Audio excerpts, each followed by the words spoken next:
भारत में लोकसभा चुनाव को लेकर के काफ़ी चर्चाएं चल रही हैं और काफ़ी जगहों पे वोटिंग हो चुकी है। उसी को लेकर के आज कानपुर में हम आपको बताएं 13 मई को चुनाव होना है, वोटिंग होनी है, जिसको लेकर के लोगों में काफ़ी उत्साह देखने को मिल रहा है। उसी कड़ी में आज हमारे साथ ग्रीनवुड पब्लिक स्कूल के प्रबंधक साजिद सर, जो कि वरिष्ठ समाज सेवी भी हैं, आज हम उनके पास आए हुए हैं। उनसे जानेंगे कि आखिर क्या चल रहा है इस समय कानपुर में और किस तरीके से लोगों में क्या सोच है चुनाव को लेकर के, क्योंकि यहाँ पर भारत इंडिया गठबंधन जो चल रहा है, जिसमें कांग्रेस के प्रत्याशी आलोक मिश्रा को खड़ा किया गया और बीजेपी से रमेश अवस्थी। आइए चलते हैं, जानते हैं कि आखिर उनकी क्या सोच है, वो क्या कहना चाहेंगे इस पूरे चुनाव को लेकर के। साजिद सर, पहले तो आपका बहुत बहुत स्वागत है हमारे चैनल में।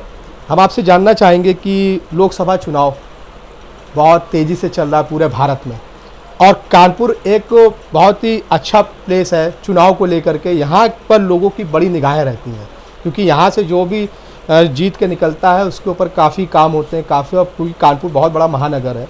उसको लेकर के आप क्या कहना चाहेंगे, किस तरीके से यहाँ पर अभी जो तत्काल में जो सांसद पहले थे उन्होंने क्या काम किया है, किस तरीके से काम किया है? सबसे पहले तो मैं आपके माध्यम से पूरे देशवासियों को, प्रदेशवासियों को और ख़ास तौर से कानपुर के लोगों को मैं यह आह्वान करना चाहता हूं कि लोकसभा का इलेक्शन ये आपके राष्ट्र का सबसे बड़ा पर्व है, और स्वस्थ चुनाव प्रक्रिया ये देश के लोकतंत्र को मजबूत करती है। इसके तहत ये 13 मई को जो हमारा कानपुर का इलेक्शन होने जा रहा है लोकसभा का, जिसमें 2 प्रत्याशी इस वक्त खड़े, एक भाजपा से रमेश अवस्थी जी हैं और इंडिया गठबंधन से आलोक मिश्रा जी हैं। ये दोनों प्रत्याशी, इनमें हमारी समझ से जो इंडिया गठबंधन की तरफ से जो प्रत्याशी आए हैं वो हमारे लोकल के प्रत्याशी हैं। एक तो एजुकेशनिस्ट हैं, तालीमी इदारों से ताल्लुक़ है उनका, कई इदारे उनके चल रहे हैं, तालीमी शिक्षण संस्थान चल रहे हैं, और कानपुर में उनका एक बहुत अच्छा स्थान है, लोकप्रिय एक नेता हैं।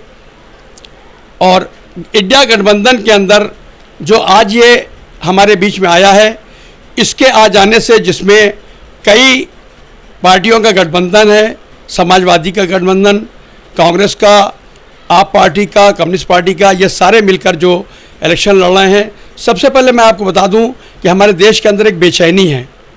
जो आज हालात हैं मुल्क के, वो बड़े ख़राब हालात हैं।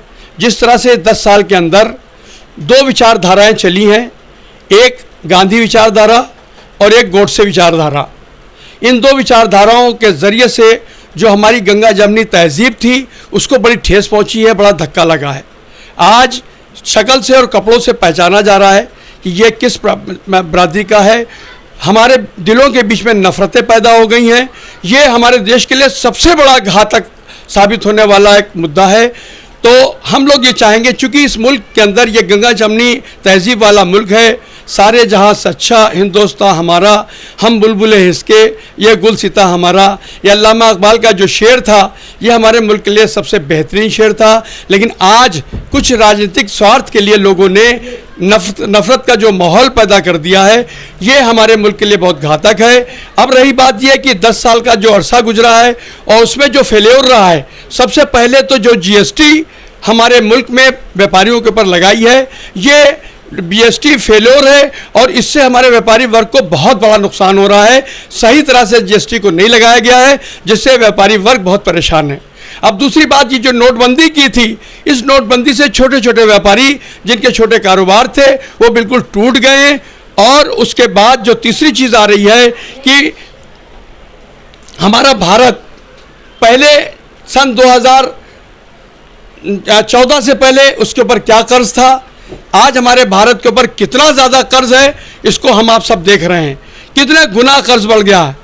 अब जहाँ पर एक नारा दिया जाता है नारी सशक्तिकरण, यानी नारी को सम्मान, तो ज़रा देखिए कितनी बड़ी सितम ज़रीफ़ी है कि मणिपुर का कांड, मणिपुर के अंदर के हालात जो शर्मसार करने वाला है इस देश की संस्कृति को, कि जहाँ पर एक नंगी औरत को बाकायदा कैमरे के सामने घुमाया जा रहा है और हमारे लोकतंत्र वहाँ से बिल्कुल शर्मिंदा हो रहा है कि हमारे देश में क्या ऐसा भी होता है।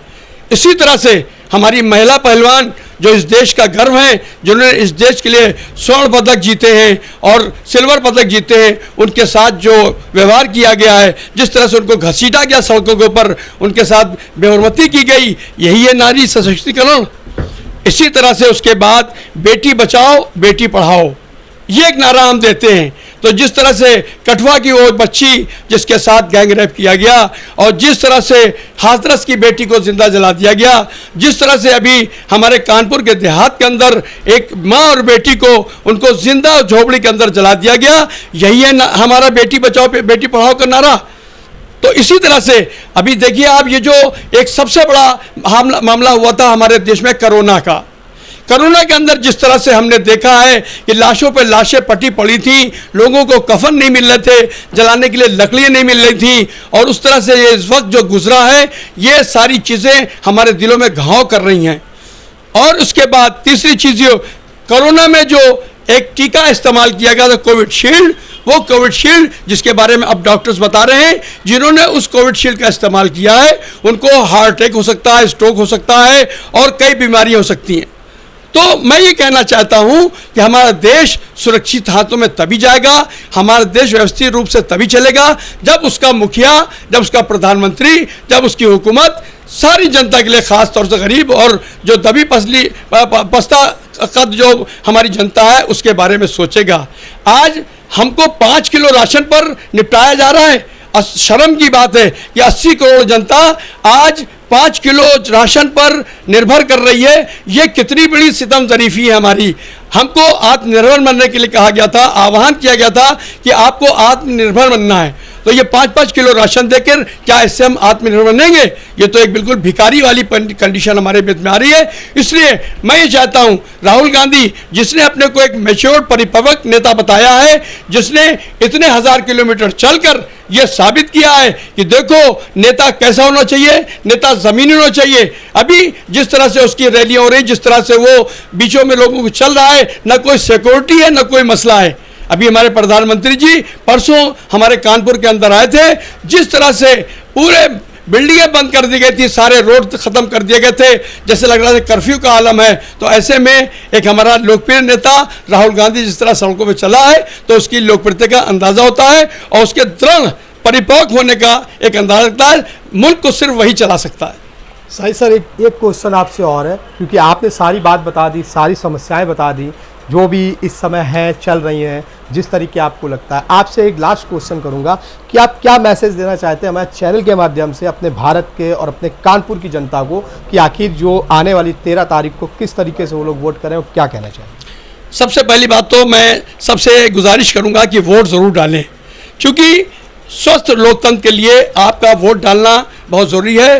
वोट आपका अधिकार है, क्योंकि संविधान आपको वोट डालने का अधिकार देता है, और जिसके लिए इतनी बड़ी मशीनरी आपके लिए लगाई जाती है, लाखों करोड़ रुपया आपके लगाया जाता है, और अगर आप घर में बैठ गए और वोट नहीं डाला तो आप इस मुल्क के साथ गद्दारी करेंगे। इसलिए आपको मैं गुजारिश करूंगा कि आप वोट ज़रूर डालने जाएं। आपके घर में अगर 5 वोट हैं तो 5 वोट ज़रूर डालें, 1 वोट भी आपका कम ना हो। ये थे हमारे साथ साजिद सर, जो कि वरिष्ठ समाज सेवी हैं और एक स्कूल के प्रबंधक भी। इनकी क्या सोच है, किस सोच को लेकर के इन्होंने आज हमारे साथ बैठे थे, पूरी एक एक चीज़ बारीकी से आपको बताएं। इसी तरीके से हर एक और बड़ी खबर से आपको रूबरू कराता रहूँगा। नमस्कार।